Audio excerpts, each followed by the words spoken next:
Now, welcome along. So we are, 3 rounds of 7 into the Allianz Football League. There is extra intrigue given the new rules. So it's a good time to check in with Philly McMahon, 8-time All-Ireland winner with Dublin. He's a columnist with the Irish Independent and he's with us now. Philly, good to talk to you. How are you? Good, Joe. How are you? Very well. So full disclosure, you have watched over the last couple of weeks Kerry Dublin, you've seen Donegal Armagh, and you have seen Kerry Derry in Celtic Park in round 2. So most of our chat's going to revolve around a lot of those games. On first viewing of the new rules, do we have a better offering here? Yeah, I think so. I suppose I was a skeptic at the beginning because of how difficult it was to manage over the years, the new rules that we introduced. So to add so many in, I was kind of a skeptic. But I suppose there's a couple of kind of key things for me that's worked really well. Discipline to referee is something that I was very bad at. It's definitely shown that there's not enough time or there's not enough. If the ref brings it up, I think that's the slap on the wrist that most teams are going, look, that can't happen again. I think there's a lot of talk around the extra player in terms of the goalkeeper coming out when there's a 12v11. I think the 2-pointer is a big kind of positive because you look at Dublin last weekend being 12 points down. Normally 7 points down in a game, you have it wrapped up, or you're kind of giving in to an extent. So having like 2 or 3 scores where you can get 2-pointers on the board really change the dynamics of the game and makes teams believe that they still can kind of, grab them points if they need it. It feels like a quicker game at the moment too.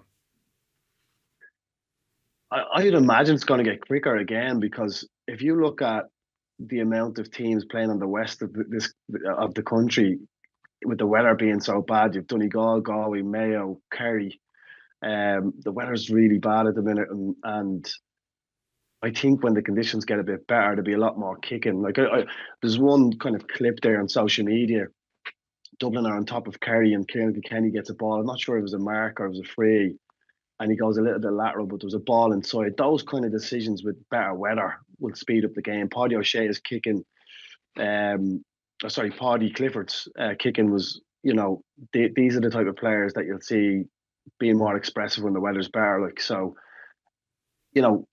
that when there's free is, I'm kind of in two minds about the tap and go. I think there's a positive to it as well, but I do think it stops the kicking element to it, which you have to have intelligent players. That's what it comes down to. So I played an intermediate game there at the weekend, and there's a couple of times I got really frustrated at young lads carrying the ball instead of just looking up and kicking it in. So depends on the culture of the county and what style of they play and how they transition, I suppose. Yeah. You mentioned, you just referenced it at the start, the 12v11 goalkeeper aspect. That okay by you? At times of the game, it's going to have a huge impact, particularly towards the end of the game. I think when you look back on the old rules and when team were trying to keep possession to see out a game, without the goalkeeper coming out, it could actually have a more positive effect. But I'm in the goalkeepers union. I think it's important not to restrict goalkeepers. It's in rules, I suppose. I think it's important to let's see how it develops, and let's see how teams adapt to 11v12 because it could create opportunity also. If you are a team that's a couple of points down and there's an extra player in the goalkeeper and they keep the ball well, it's going to challenge the teams to come out a little bit, which could create opportunities and scores. So as much as it might see as a negative thing, it could create opportunity as well at the same time. So broadly, tentatively, 3 rounds in, which is not much, it's a kind of a thumbs up. I'm going to go just slightly thumbs up because I do think it's looking good so far, but I'm hoping that the weather difference and the ground getting harder and teams getting used to playing with each other and stuff will actually help the rules even further. And are there any that you'd bin out? I'm still not a big fan of the throw up, the 1v1 throw up. I know I see in the Galway score where Walsh comes in off the sideline and they get a score from it, but I listened to Jim Gavin's interview there recently he was, I'm not sure who the player was. There was somebody from a soccer background asking the question. He's like, look, I like this, the battle with the 2v2 in the middle. It builds the noise and the energy up before the game gets started. I kind of like that. Remember, what we're trying to do is trying to improve the sport. And there's some rules there that you kind of go, yeah, but that's Jim's response was, well, that's a foul. But it's still, it's not really one that takes a massive amount away from the game by having 2v2, Yeah. but it gives the energy up. Like if you look at hurling and the referee nearly gets his shins taken off when he's throwing the ball in, like you can't, like if you change that, you change a lot of the energy around those moments. So I'm not too sure if it makes a massive difference in the game, because it's only two parts of the game, two small moments of the game, I suppose. Yeah, I guess ultimately, for all the rules brought in, that's if that's the one you'd been at, that's a pretty minor complaint. I did. That's a classic. The commentator, when a fight breaks out, says, "God, you hate to see this," and everyone at home is saying, "This is it. Get it." It's the talking points, yeah. It's a talk. The other one that I'm seeing can be a bit. It's probably difficult for referees is to give them the ball back after the foul, like. I think, And also then, yeah, I thought I wasn't going to like that, and then again, Kerry Dublin, there were a couple of moments where a foul happened, and I thought, here we go, 20 seconds of messing around, and actually the game just started again, and I thought, I'm really starting to like this rule. yeah, when you tap and go, it helps. But like there is a way. Like I feel that there will be times or talking points throughout the season where it'll be about that the player tried to give the ball back and the ref brought it up. I think then there's difficult decisions to be made for officials, even to the length of time that the keeper is taking to kick the ball out. We're already seeing a couple of errors there, Yeah. and that'll all be kind of subjective to the noise and the arena it's in. So when you see it happening already, could you imagine there are 20 odd thousand people screaming their heads off when the keeper's about to kick the ball out if the ref has already blown one up? Or you're trying to hand the ball back to the person, but the person looks like they're not taking the ball back. Yeah. So there's little kind of, I just feel like there'll be moments this year where you'll be able to kind of, in a way, cheat those type of rules to benefit you. Yeah. I suppose the bigger picture, last one in this, because no one wants rules talk endlessly. If you even take the games you watched, Kerry Dublin, Kerry Derry and Celtic Park, Donegal Armagh, I mean, they were really good games. Like Kerry Derry was amazing. Kerry Dublin was like thrillingly good. A little bit gimmicky with the win because it was so extreme. But, to bring in that many rules and to not have like completely transformed the game into something unrecognizable, but to have added this kind of tempo to it and this excitement to it, I'm kind of amazed at how well they've done here. Well, I don't think like again, this is something that you'd have to peel back a little bit and kind of really go into it. Like the Dublin and Kerry game, the really only, in my opinion, the big rule change that made the difference was the 2-pointer. Yeah. And maybe you, Joe, will have. There's a couple of other points that you might have that you felt the rules changed the Well, most in the game. I give you the biggest one. I give you the biggest one. And it's transformed the game for me. The kick out. The kick out. The kick out. The kick out is the biggest change. You could take away the 2-pointer now, but if you leave that kick out rule in, the contest you mentioned you're watching Kerry Derry in round 2 and then Kerry Dublin at on Saturday night. Like the contest at the kick out. Like I'm now not going to my phone to watch Stephen Cluxton kick it 10 metres to his right to Philly McMahon anymore and fall asleep. I'm now watching the kick out. And there's two, yeah. And here's the thing, like the probability of you getting a score off a longer kick out if you retain the possession is higher than maybe getting it short to a corner back and going up the pitch and the amount of time you have it till you get a shot off. But there's a bigger risk of you not being set structurally defensively and then them countering into your own goal. So teams for a long time, regardless of the rule changes, have looked to go long first. And then obviously if it's not on, maybe a medium range kick to a short range kick to the corner back. But what will happen and what we're seeing particularly in Ulster is a lot of teams are conceding the kick out a little bit shorter than they would normally longer, because they know then that there's more work ethic and you're dragging the opposition out of the defensive structure, and if you turn over in transition, you have more space to counter into. So again, like you look at the weather conditions with Dublin and Kerry. Mm. The question is like, if the weather conditions were different, would the range of the kickouts being different? Possibly. Yeah. You know, it's one of those things when you're playing against a gale force wind that you're told by your manager, just boot it down the middle and let's compete and get that dirty ball. Like, so those things I think can change as the season goes on, as the weather conditions improve. But I do feel like you look at the Derry and Kerry game, and it looks like it was just a shootout. Like those a couple of goals that Kerry got came towards the end of the game from naivety from Derry's defensive structure and turnover from the kick out, Mm. you know. But again, I you'd love to see, you know, a game of Dublin Kerry with the new rules, the following week doing a Dublin Kerry with the old rules and see is there a difference, like, you know. But right now, our perception and possibly factual, if you look at the maybe the if there's any KPIs around the you know the way the game has gone with the new rules, I think the perception is much more positive. Than the reality, perhaps. I know Possibly kick out turnover stats have gone through the roof. because they're probably going more longer, I'd say. Yeah, because you have to. Mm, And also when you can't so say you get the ball short and you want to check back and give it to Cluxton, you can't do that anymore. So suddenly let's really press yeah. Philly McMahon, and then it's like, geez, will I give it to Philly because he's in trouble straight away? So I just think we're getting more of a contest. That's not it's my anecdotal feeling, but I know turnovers at kickouts have gone through the roof.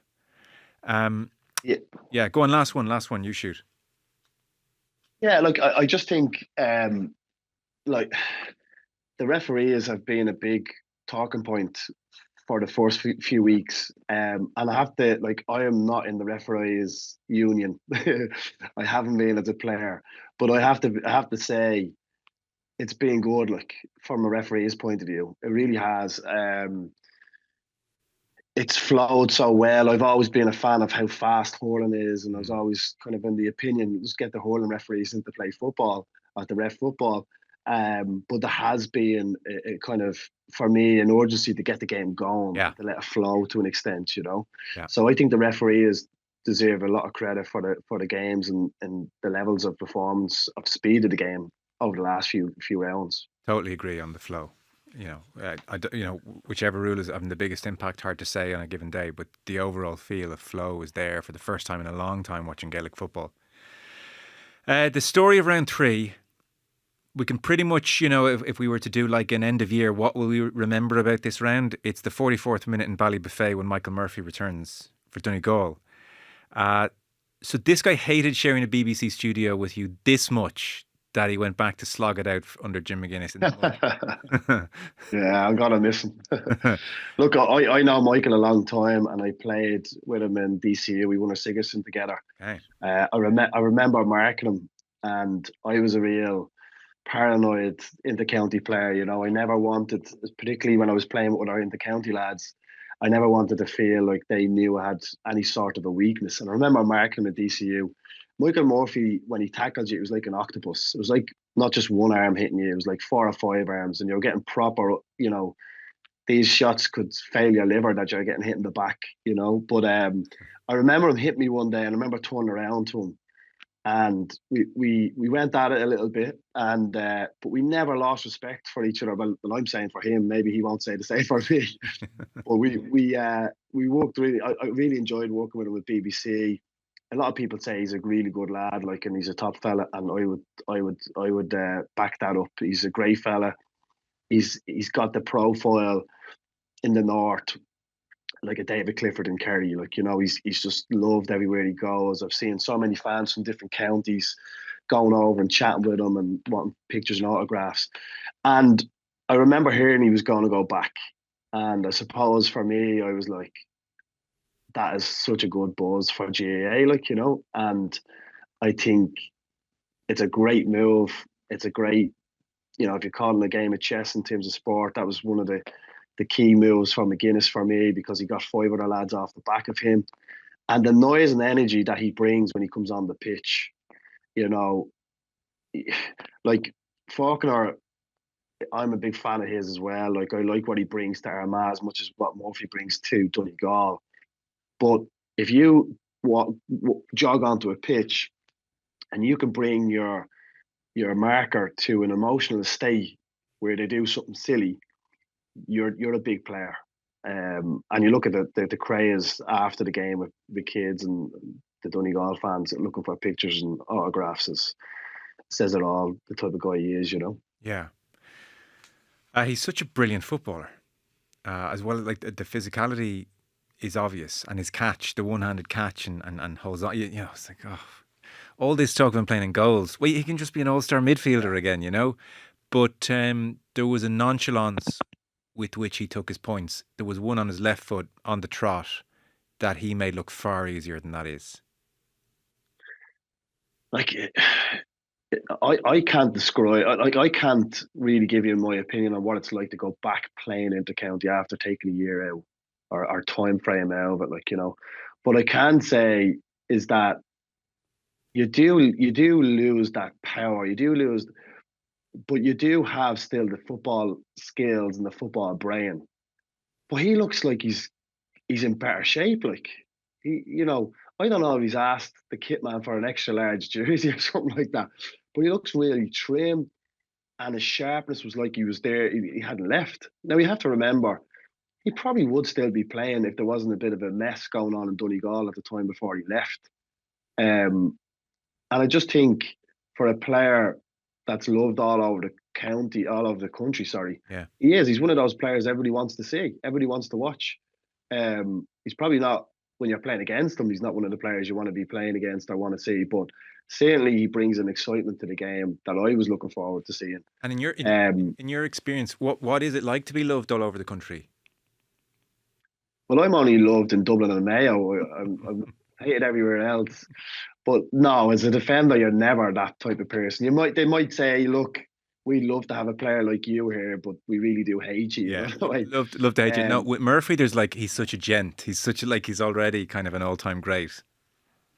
he's a gentle giant, like that's what he is. Like he's such a good fella to speak to and be around that, you know. And like also you have to remember he's done something that nobody else has done. He's created rules for him to go back playing.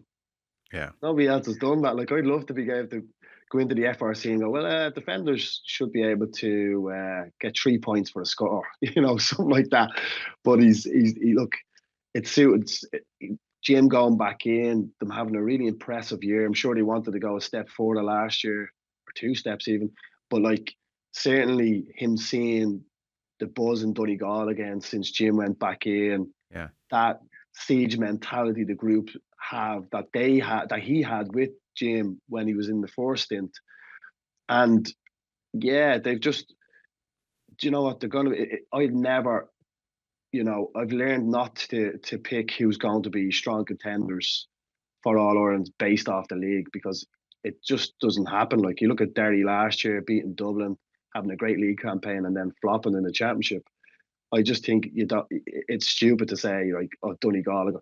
But I will say this: Donegal, if you can beat big teams along the way, you change the momentum a little bit, right? So they've beaten 3 All Ireland winners in the last 3 games, I think.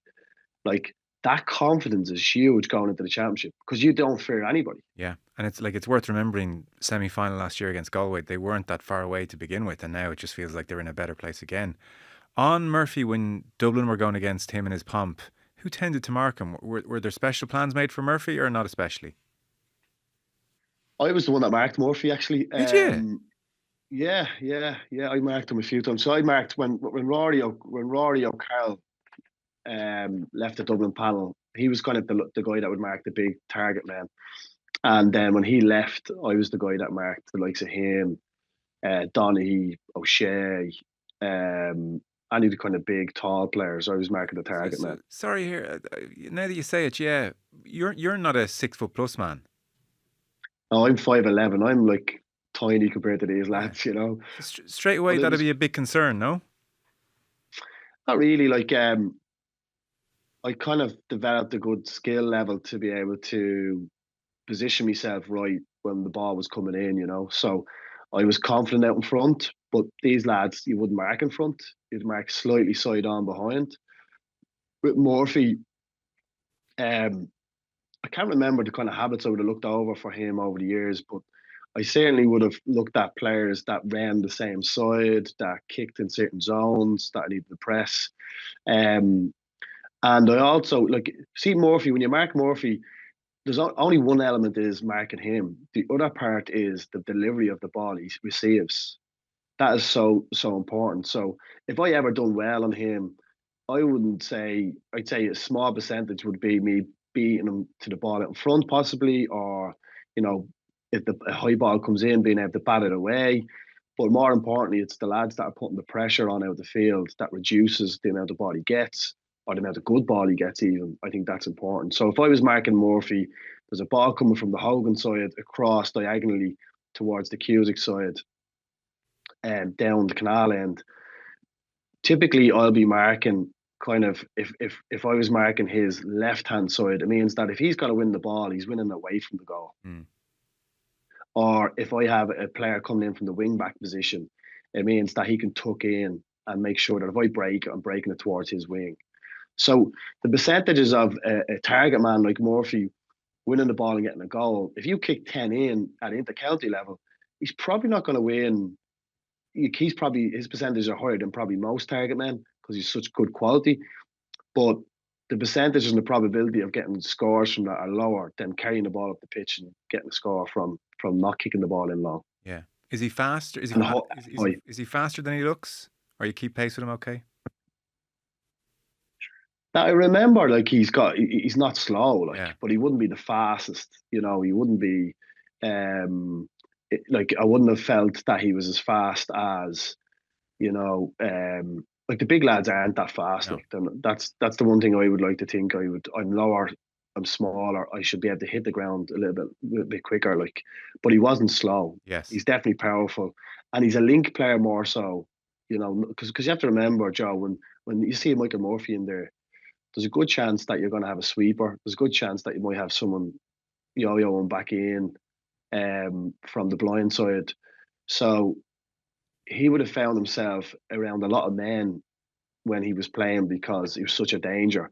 So he had to develop this kind of role where he'd come out around the 45-meter line and he'd play 1-2s because he'd probably only get, if he's lucky, 4 or 5 high balls in a game. Yeah. Donegal, if people missed it, by the way, and there were 13,000 in Ballybuffet, like just the McGuinness factor is, and the Murphy factor, the whole thing is looming large. Like you saw in Castlebar for Mayo Tyrone, comparatively very poor crowd. But in Donegal, they sort of smell something and the mood is there. They did beat Armagh by 8 points. Like it was very impressive, 21 points to 110. And there's definitely a moment where you're watching Murphy come on and be incredibly impactful. Ryan McHugh knocking over points, and Paddy McBrearty moving as well as he's moved. The last couple of years, he's just looked great, and he's like a leader. You can just see it off him. And so you've McBrearty, McHugh, Murphy under Jim McGuinness. You're like, is it 2014 here all over again? It's incredible, really. And you've all the lads on the sideline with him, a part of his management team. Yeah, So he's brought a lot of that around them and around the team. And there's other lads. There's impressive. Like Conor O'Donnell is impressive. I'm really liking him. And they've got quality throughout. But the 5 boys they brought back in before they went on their Middle East sabbatical, they have been. They're big in terms of like when you add players in that have experience, that have got good quality to a group that's already moving well. yeah, It's just constantly adding energy. Like that's what I mean by the momentum they might have can go 2 ways. If they do really well in the league, and let's say they win the league, they'll want it to continue, right? So that's what's happened to us over the years. We've had a good league campaign, and then it just stops, and then it's just a reset button. But for them, um, I really feel that they've got a good strength in their squad. I feel that they're going to feel if they can beat the rest of the teams that are left in the division that they won't fear anybody. mm, Now you look at that compared to 2 years ago, where I'm sure Paddy McBrearty was kind of going, "What's the story here? Like this is a mess. yeah, This is a total mess. I'm the captain here, and what am I going to do here? How can I rally this group? How can we get?" And I remember again being with Murphy in Newry. They were playing down, And I remember saying to Murphy, where are you going to get the scores from here? Like the players, the quality that they had weren't showing up, and the environment was being impacted by it. And I suppose that's what McGuinness brings to the table. Like he brings this kind of, you know, environment, kind of energy, siege mentality, as I mentioned already. Mm. And I'm sure he's got a lot of people that will back him and support him because he's the last player, he's the last manager to win an All Ireland with Donegal. Yeah. In terms of their general style of play, from the bits I saw against Armagh, you're still seeing, maybe it's only 11 back, but you're still seeing ferocious work rate in defence, very, very difficult to break down. They win a turnover in defence, bodies are pouring forward like just 40, 50 metre, 60-metre runs. And then they were well able to break down a set defence as well. So they ticked a lot of boxes. Well, you have to remember if the rule changes, we're going to develop a kind of a low block, defend the arc, which is what everybody's doing. Yeah. They in essence created this. Donegal created this system because Jim McGuinness' soccer background was right. If I don't feel like I have defence that can really lock down the opposition and create less chances or less goals, I'm going to have to create something to do that. So he created the low block or the mass defence, we call it in GAA. So it's evolved now that every team will defend the arc, right? And they'll shift and they'll come out. And then once it goes to the opposite side, the players that are here will press out. When it gets shifted across, they'll tuck in, they'll press out. And that's what they've always done. And they've always had a counter attacking game plan. Mm. So they'll transition fast. But don't be surprised that McGuinness has one or two different tactical things to do also, because that'll be a talking point at some stage of the season. What's Jim McGuinness going to do different now? Because really, he hasn't really done a huge amount different. If you were to say, look at the culture, environment habitually, they've probably done the same thing that they've done in his first stint. Yeah. There's not very little difference has changed. Dublin then against Kerry. Quite a few people making the point that if you look at the Dublin starting lineup from Saturday and the Kerry starting lineup from Saturday, Kerry should really have won this game. This is worrying for Kerry. I agree with that point. I looked at Dublin in the first half and I went, oh, this is not good. It didn't look like there was leaders stepping up. And how wrong was I when Dublin kicked off the second half? I kind of understood as like, this wind must be crazy. The conditions must be absolutely mad down there. And I was actually in Kerry midweek there. I was down in Kerry on Tuesday and Wednesday, so the weather wasn't great down there. But I was still questioning, where's these leaders going to step up? And in fairness to Bugler, in fairness to Kilkenny, Howard, and you could say Scully as well, these lads were emerging leaders when I was there. Kilkenny was probably filtering into the leadership group or the leaders, but they were kind of emerging leaders. So that cycle is going to move on. And as I mentioned at the start, Joe, to lose one player, to add one player, changes the dynamics of an environmental culture. To change 16 is incredible, and you just, when you lose players like Fenton, McCaffrey, Mannion, McCarthy, John Small don't know what's happening with him. He hasn't been back. And Cluxon hasn't been, like, he's been in the environment, I'm sure, but he hasn't played. You just don't understand. It's massive. Like, I worked with Bows every year. There was a cycle of nearly 8 to 10 players changing over. It was so hard to build a culture every year with new players. So it's been extremely impressive to see these lads fight, young lads fight and show character at such an early stage in their career, Yeah. So that's impressive. How long will that last? And will Desi be able to add his experience in as the season goes on? That's going to be a huge goal, I think, of his, that he needs to make sure that he protects that, because as much as those younger lads are doing extremely well now and they've no fear, come Croke Park in a big occasion, in a big game, that can be different. Yeah. So, because I haven't talked to you yet this year, are you optimistic about Dublin this year? I'm going to be honest and say, like, to add 16 new players into a squad, I would say off the bat, if they win an All-Ireland, they've done something incredible. Tell me another county team that has changed 16 players Mm. at that top level, and say to me, yeah, they're going to win an All Ireland. It's just unheard of, I suppose. And the quality and the medals in the players that left, that are gone. But I've been impressed too. Like I was that person that was like, will they get relegated? Will they drop back down to Division Two based off the changes of personnel here? But they've been impressive. These lads are fighting and fighting and fighting. They mightn't have the quality just yet. You know, they might need time to develop, to fill the roles that Desi wants, or to fill the jerseys of the players that went before them. But I tell you, one thing they have is character, and that's huge. Yeah.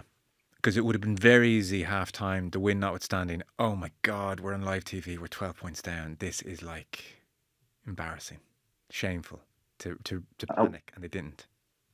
and when you hear so many managers coming out after the game and saying, you know what, we lost the game in the first half because we gave them such a lead. That didn't happen. I'll give you an example again. I probably mentioned already. You know, there's times where me as a footballer, my style of play was to move the ball fast, kick the ball, and that came from my soccer background. And there was times where I'm like, kick it, move it, and it doesn't happen. And I'm getting frustrated watching it. And then all of a sudden there's an extra pass, and there's a 2-pointer set up, and I'm like, shut up, Philly. You're not playing now, you're watching it, like, you know. So I like that there's players like especially the young lads, you know, are having pops, like, you know, taking shots. Lee Gannon came on, unfortunately got a hamstring injury during the game, but came on, took a few shots. Larkin O'Dell coming on, taking a few, like, that shows me that there's a safe psychological space within the changing room. You know, if that didn't happen, I'd be saying there's probably a lot of language around, give it to the shooters, don't take a shot. Yeah. You know, it's tight game, don't do that. So these lads are, I feel, are being allowed to, no, go on and take your 2 points, go on and take your shots there. And if you miss, go again. Mm. So that's all positive. Yeah. Here's what I didn't get about Kerry, really. So, watching the first half, you could see Dublin, when they had lengthy spells of possession, even when they would fist pass to each other, the ball was being blown backwards. Like, this was a gale. They just weren't shooting from spots they would usually shoot from. So it was just obvious that the wind was gargantuan. And Kerry built up a 12-point lead. I would say not once in the second half. And this is an indictment of their management, and this is also an indictment of just the brains trust on the pitch.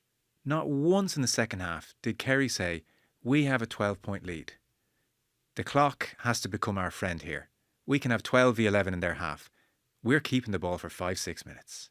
And watch these Dublin lads crumble. Watch them suffer. The way you guys used to sometimes put your hand in the air, keep ball, ole, ole, ole, have Mayo chasing after you, and maybe a point comes in the end, maybe it doesn't. I thought the way Kerry mismanaged that second half is really worrying. Like, you got to think on your feet here. You got to react to the conditions. You have 12 points up. The clock's your friend. Like, think of the frustration in the Dublin half if they're popping the ball around 12v11, laughing in your faces. Didn't do it once. Yeah, the question is, were they complacent a little bit? Did they feel they had a much bigger lead than they actually had in They, regards to yeah, getting over the line? they weren't 10, 15 minutes into that second half when it was obvious. Yeah, well, like, I would put it down to two things, Joe. Right, first of all, if you went in at half time and you were Desi Farrell and you were to say, give me one message that's going to change the momentum of this game, go after that kick out. Be dogs, go after that kick out. And every time you're in the breaking ball, that is going to sap their energy. Okay. And constantly make them play the opposite way. Right. And I mean by you getting on the ball and then running backwards. Right. Constantly charge towards the goal, constantly stretch them, and play by play, break them down, Yeah. break them down, break them down. And what happens there is, all of a sudden, when you're in a position, if you're a Kerry player, to go, hold on, I'm a leader here. I'm going to slow this down when I get a free, or I'm going to put my hand up and say, right, let's get structure here. That's very hard to do because you have too many fires to put out. Mm. So generally then what happens is you have 4 or 5 players thinking that way, but not focusing on what they should be doing, which is probably, where am I meant to be for this kick out? Am I meant to get under the brake? Am I meant to be moving into space? Am I just stopping? Am I freezing and saying, yeah, I should let someone else do it because I'm not really a leader? So, and look, let's be honest, it's very hard to do that in the conditions. I know we've mentioned the weather a little bit, but it's a very hard thing to do when the weather's bad. Very easy to do in Crow Park, when you have a massive wide pitch, and you'll never have those wind conditions where you can say, hold on, put your hand up, slow it down, let's keep the ball here. Mm. So if you think of this, right, let's say you do get the ball, and Tralee can be heavy sometimes as a pitch, right? But let's say you get the ball in your full back line or the half back line. The last thing you want to do is put your hand up and say, let's slow down here, because you're zapped, because you don't want to be caught in possession. You don't want to be turned over. And there's a good chance that they, at that stage, they weren't getting the movement off the ball with the conditions that they were, So it's easier to move, stop, and move in Crow Park in the summer. Down in Tralee, in a heavy pitch, the wind blaring in your face, and there's a team that is absolutely knocking every ball they're getting. It's going towards a shot or it's going towards an attack. The only thing that can change that momentum is somebody getting injured. And again, Dublin will reset and go, right, okay, let's keep doing what we're doing. Go after the kick out. Go after the kick out. So even when you bring Clifford on, did much change? No. Nothing changed, So it's one of those games where I don't think most people have the answers to change. What would you do if you were Kerry? If you were breaking that game down this week, what would you say you would have changed as a Kerry team? It's very hard to change that momentum. You can say it all you want, but like that game was going to go that way no matter what, unless Dublin didn't really go after it. Mm.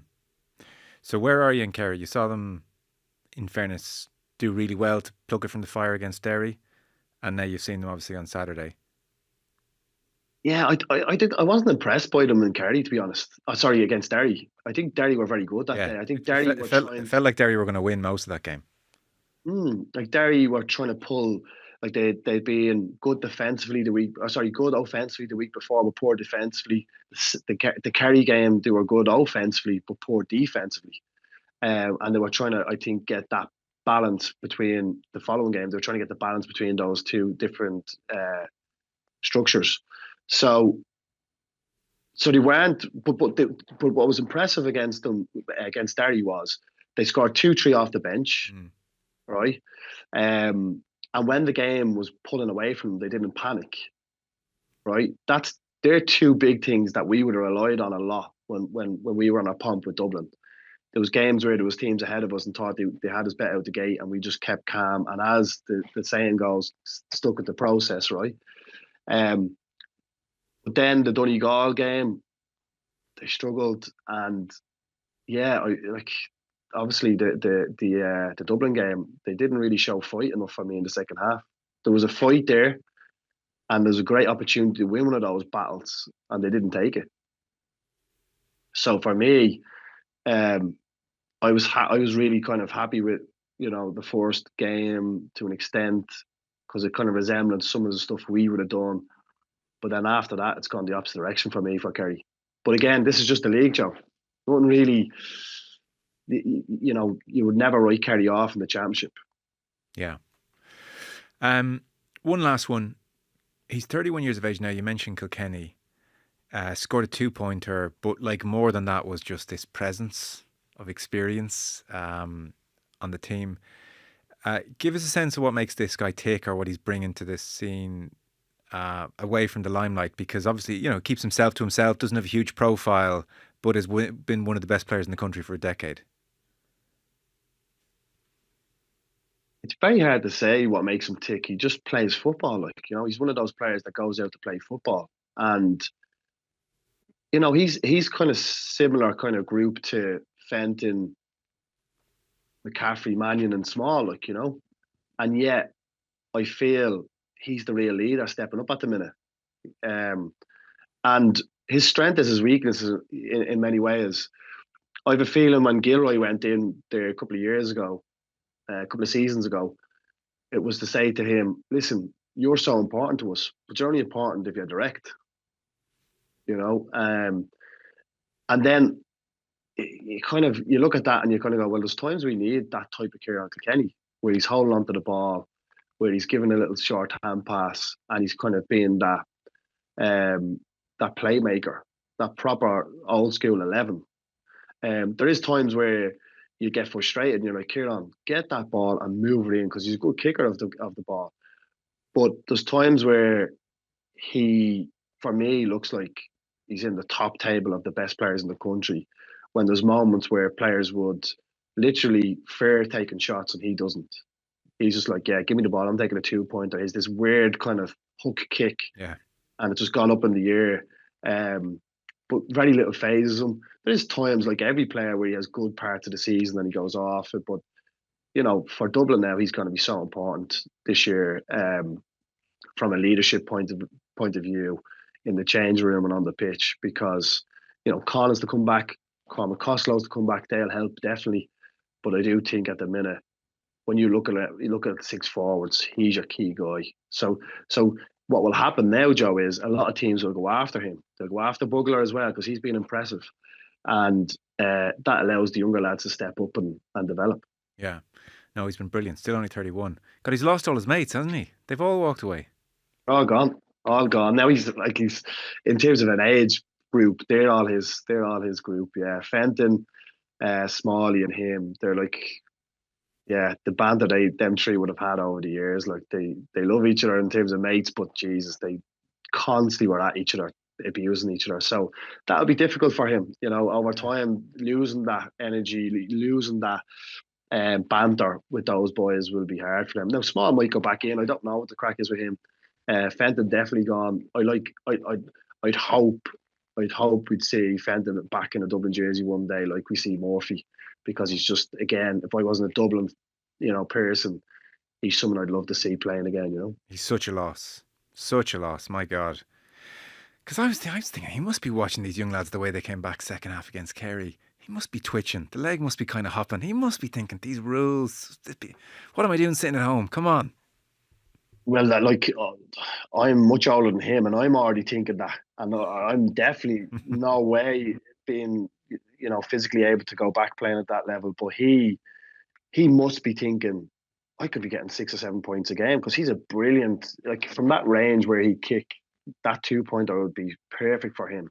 But the only way those players will look to make a decision to go back is like Murphy. Things look good. Things look positive.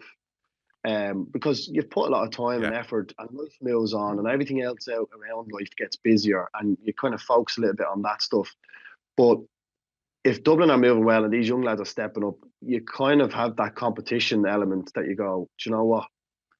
They could win something. I might go back in there to try get an extra, bit of energy into the group and win something. Yeah. Whereas if they're doing really bad, like Michael Murphy wouldn't have went back to Donegal if things hadn't changed in the last season. I'd imagine so. I'm making it, No, I think an assumption it's a there. safe assumption, I think. Yeah. With Fenton, because the body still looked great last year. It wasn't a physical thing. No, definitely wasn't. He had come out and said that like 10 years was his goal, and he was happy with the 10 years, and I think he'd done more, but physically he was like, he's a specimen. Like his wingspan of his arms are just Stretch Armstrong, this fella. Like, he's so long, so his mobility for a tall fella is just like a full forward, a sharp full forward. Um, so look, he's got other things going on in his life that he's prioritising, and you have to respect that, that he's saying, look, I'm not just a Gaelic footballer. I am somebody else as well outside of that. But I just think, selfishly for me, I would love to see him back in the jersey. And yes, he could take a year or two out and go back in. It would be different for him. But I do think the way the game has gone in terms of rules, it's suiting players like that. I think Murphy being able to hold up in the 3v3, like, Jesus, if I was manager of Dublin in 2 years' time, I'd be still trying to get Fenton back to play full forward. Yeah, absolutely. Listen, that's great. Good to check in with you, and I'll be chatting to you across the season, obviously. Philly McMahon, great to have you on. Thanks, Philly. Cheers. Thanks, Joe.